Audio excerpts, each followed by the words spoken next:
Everybody, class 10th की exercise आ गई है बेटा। एक्सरसाइज यानी वर्कशीट आ गई है 21 अगस्त 2020 की वर्कशीट है बेटा, मैथ्स की। सिमिलर ट्रायंगल्स, नया चैप्टर शुरू करने वाले हैं। एपी हम लोग कर चुके हैं, तो अब हम करने वाले हैं सिमिलर ट्रायंगल्स।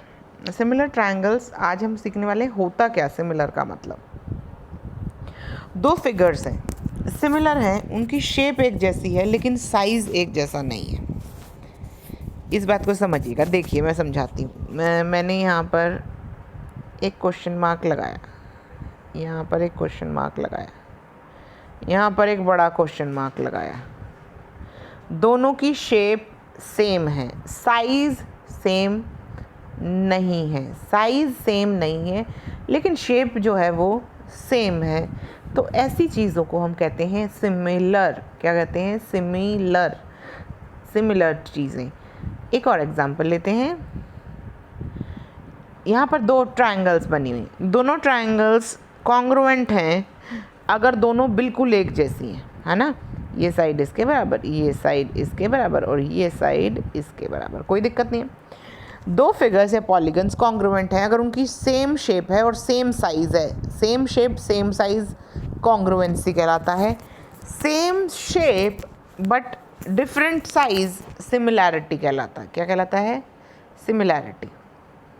यहाँ पर देखिए, ये साइड इसके इक्वल नहीं है, ये साइड इसके इक्वल नहीं है और ये साइड इसके इक्वल नहीं है। लेकिन मान लो अगर ये ए बी सी है और ये डी ई एफ है तो इनकी रेशो सेम है। रेशो मतलब अगर ये 1 है तो ये 2 है, अगर ये 3 है तो ये 6 है, अगर ये 4 है तो ये 8 है। ये रेशो सेम हो गई। 1 को 2 बनाएगा, 3 को 6 और 4 को 8, यानी कि सिर्फ साइज़ बदला, शेप तो नहीं बदली। शेप यहाँ पर जो साइड्स थी, यहाँ पर 1 2 3 थी। क्या थी? 1 2 3 थी और यहाँ पर क्या हो गई? 2 4 6 हो गई। ठीक है बच्चे, ठीक है, ये बात समझ में आई। 2 4 6 हो गई, यानी कि सिर्फ इसी फिगर को मान लो बड़ा कर दूँ मैं। ये देखो बड़ा कर दिया, बड़ा कर दिया। ये सेम चीज़ सेम है, सिर्फ मैंने साइज़ बढ़ा दिया है। चीज़ वही है, सिर्फ मैंने साइज़ बढ़ा दिया बेटा। इसको कहते हैं सिमिलैरिटी। ठीक है बच्चे, अब हम चलते हैं आगे। दो ट्रायंगल हैं A B C P Q R. ठीक है, ए बी सी और पी क्यू आर दो ट्रायंगल्स हैं।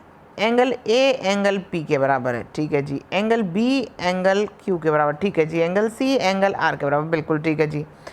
A B upon P Q, ये जो रेशो है ये भी सेम है। A B upon P Q is equal to A C upon P R is equal to B C upon Q R. Clear? इसका मतलब है ये दोनों ट्रायंगल सिमिलर हैं, यानी इनकी जो आपस में साइड्स की रेशो है अगर वो भी इक्वल है, साइड की रेशो इक्वल है, हर एक साइड को हर एक साइड से कंपेयर करने या अगर रेशो इक्वल है तो वो सिमिलैरिटी कहलाता है। यहाँ पर देखिए कॉन्ग्रुएंट कौन कौन सी हैं? ये दोनों कॉन्ग्रुएंट हैं, हाँ ठीक है कॉन्ग्रुएंट है। ये दोनों कॉन्ग्रुएंट है? नहीं, ये दोनों कॉन्ग्रुएंट नहीं है, सिमिलर है। क्या है? कॉन्ग्रुएंट है? नहीं, ये कॉन्ग्रुएंट नहीं है। कॉन्ग्रुएंट क्या होता है? बिल्कुल सेम टू सेम, डिट्टो। ये भी कॉन्ग्रुएंट नहीं है। तो ये एग्जांपल्स ऑफ कॉन्ग्रुएंट फिगर्स हैं। नहीं, ये पहला ओके, बाकी सब no no no no. Next, similar hexagons in the following. Similar, similar बताना बेटा। सिमिलर यानी छोटे को ही बड़ा किया गया हो। इसमें से कोई सिमिलर नहीं लग रहा मुझे तो वैसे। ए बी, क्योंकि इसकी ये साइड दोनों की इक्वल है लेकिन साइज़ अलग अलग है। ये सी और डी लग रहा है बच्चा। देखो सी ये वाला बढ़ा दिया तो ये भी बढ़ा दिया। सी और डी कौन से हेक्सागन सिमिलर हैं? डी और सी सिमिलर हैं। अगर आप डी को जूम करोगे तो वो सी बन सकता है। ये देखिए, अगर आप डी को जूम करोगे तो वो सी जितनी शेप में आ जाता है। देखिए, समझ गए आगे ये बात? चलिए आगे चलते हैं। क्वेश्चन नंबर 3 कहता है, ये वो दी हुई हैं 7 10 12 और 10। अगर ये सिमिलर हैं तो इनका साइज़ क्या होगा? बिल्कुल अच्छा सवाल है।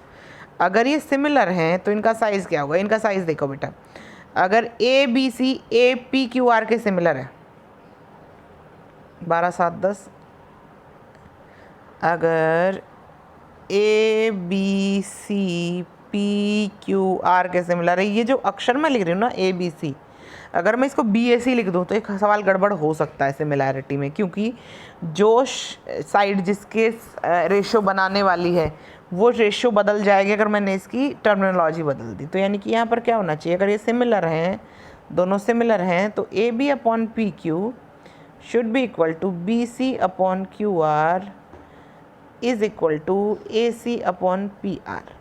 ठीक है बच्चे, ये क्लियर हो गया। A B upon P Q is equal to B C upon Q R is equal to A C upon P R. अब हमें क्या दिया हुआ है यहाँ पर शेप्स एंड साइजेस में, देखिए 12, 18 और 7 और 10 निकालना है। ये हमें दिया हुआ है 12 और ये दिया हुआ है 18, ये दिया हुआ है 10 और ये हमें नहीं पता, और ये दिया हुआ है 7 और ये हमें नहीं पता। पहले तो ये निकालो बच्चे, क्रॉस मल्टीप्लाई करो। 12 मान लो ये x है, 12x इज इक्वल टू 180, 18 गुना 10। ठीक है बच्चे, 18 गुना 10 ही लिख दो। 12 या मल्टीप्लाई में यहाँ चला जाएगा, 6 तिया 18, 6 दूनी 12, 2 पंजे 10, ये हो गई 15। क्यू आर कितनी हो गई बच्चे, 15। कोई दिक्कत समझने में? अब आओ पी आर की बारी। 12/18 के इक्वल लिख दो, इंटू 18 नीचे 12, 6 दूनी 12, 6 तिया 18, 21/2, 21/2 मतलब 10.5, 10.5। ये बात समझ में आ गई? समझ में आ गई बच्चे? 10/15, 7/10.5 इज इक्वल टू 12/18। ठीक है, तो क्यू आर आ गई 15 और ये आ गई 10.5। कैसे निकाला हमने, आपको पता चल गया। अगर ये दोनों सिमिलर हैं, अगर ये दोनों सिमिलर हैं तो ये रेशो भी सिमिलर होनी चाहिए। सिमिलैरिटी का मतलब है इनकी रेशो जो है वो सेम टू सेम होनी चाहिए। एक की रेशो दी हुई थी, बाकियों की हमने खुद निकाल ली। एक की रेशो दी हुई थी, बाकियों की हमने खुद निकाल ली। चलिए नेक्स्ट क्वेश्चन कहता है all circles are similar and all circles having the same radii are congruent. सारे सर्कल एक जैसे होते हैं बेटा, गोल होते हैं, बिल्कुल सिमिलर होते हैं। ठीक है, लेकिन अगर उनकी रेडियस भी सेम कर दोगे तो वो क्या हो जाएंगी, congruent. Congruent. Next question all squares are similar, क्योंकि चारों साइड बराबर होंगी, रेशो कुछ ना कुछ बनी जाएगी।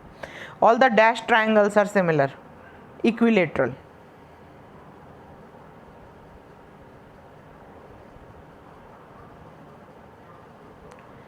इक्विलेटरल ट्राइंगल्स सिमिलर होती हैं। Next question give 2 different examples of similar figures and congruent figures.